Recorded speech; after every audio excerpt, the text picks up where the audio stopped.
టిప్పు సుల్తాన్ 2 సినిమాలు హిట్ అయితే 8 సినిమాలు ఫ్లాప్ అయినా కూడా హీరో కొంతమందికి కోసేసుకునే అంత హీరో. అప్పట్లో కొన్ని చెత్త సినిమాలను కూడా ఆ హీరోకి సంబంధించిన ఫ్యాన్స్ హర్ట్ అవ్వద్దు, హీరో మార్కెట్ పడిపోవద్దు అని చెప్పేసి పైసా పరపతి వాడి థియేటర్లల్లా వారాలు నడిపించుకునేటోళ్ళు హిట్ సినిమాను అనౌన్స్ చేసుకునేటోళ్ళు. టిప్పు సుల్తాన్ స్టోరీ కూడా ఇంచుమించు ఇట్లే ఉంటది. తండ్రి హైదర్ అలీ రాజు ఉన్నప్పుడు టిప్పు సుల్తాన్ పొలిలూర్ అండ్ తంజావూర్ బ్యాటిల్స్ ని గెలిచిండు బ్రిటిషర్స్ మీద. తర్వాత వెంటనే జరిగిన బ్రిటిష్ కౌంటర్ అటాక్ లా పోర్టోనోవో, సెకండ్ పొలిలూర్, షోలింగర్, నేగపట్టణం ఈ 4 బ్యాటిల్స్ ని ఓడిపోయిండు. తర్వాత సంవత్సరానికి తండ్రి చనిపోయిండు, ఈయన రాజు అయ్యిండు. వెంటనే కోయంబత్తూర్ సిటీని బ్రిటిషర్స్ కి ఓడిపోయిండు. కానీ దాని తర్వాత మ్యాంగ్లూర్ ని గెలుచుకున్నాడు. ఇక ఇద్దరికి బ్యాలెన్స్ అయ్యేసరికి ట్రీటీ ఆఫ్ మ్యాంగ్లూర్ అనే సంధిని గురించుకున్నారు వీళ్ళు.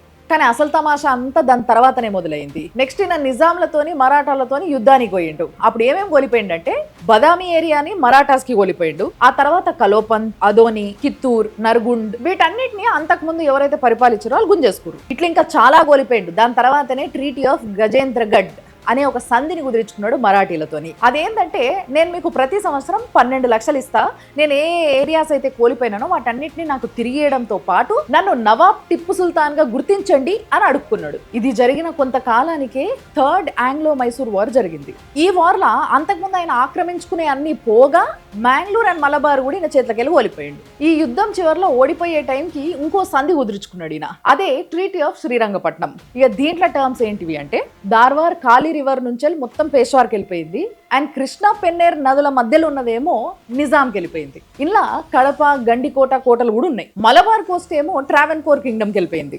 రాజా ఆఫ్ కూర్గ్ ఏమో ఇండిపెండెన్స్ ప్రకటించుకున్నారు. తర్వాత ఇస్తా అన్న 3,30,000 ఇయ్యలేక 3 కొడుకులలో 2 కొడుకులని బ్రిటిషర్లకు అప్పచెప్పిండు. ఒక 2-3 బ్యాటిల్స్ గెలిచేసి 20-30 బ్యాటిల్స్ ఓడిపోవాలి.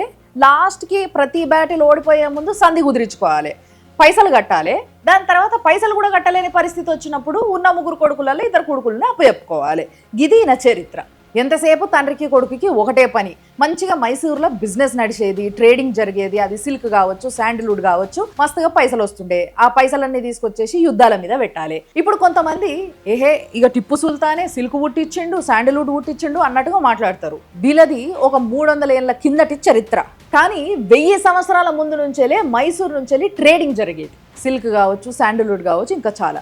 చరిత్రలో కొంతమంది టిప్పు సుల్తాన్ 5 పైసల విజయాల్ని హైలైట్ చేసి 95 పైసల ఫెయిలియర్స్ ని దాచిపెట్టేసరికి కొంతమంది లీడర్లు అదే నిజం అనుకొని మేము ఈడ స్తూపాలు కట్టిస్తాము, ఈ సెంటర్ కి వాళ్ళ పేరు పెడతాము అని మాటలు ఇచ్చిండ్రు.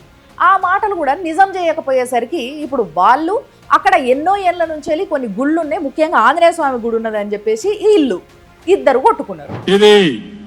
ఈ సర్కిల్ ని టిప్పు సుల్తాన్ సర్కిల్ గా ప్రకటించమని కోరారు.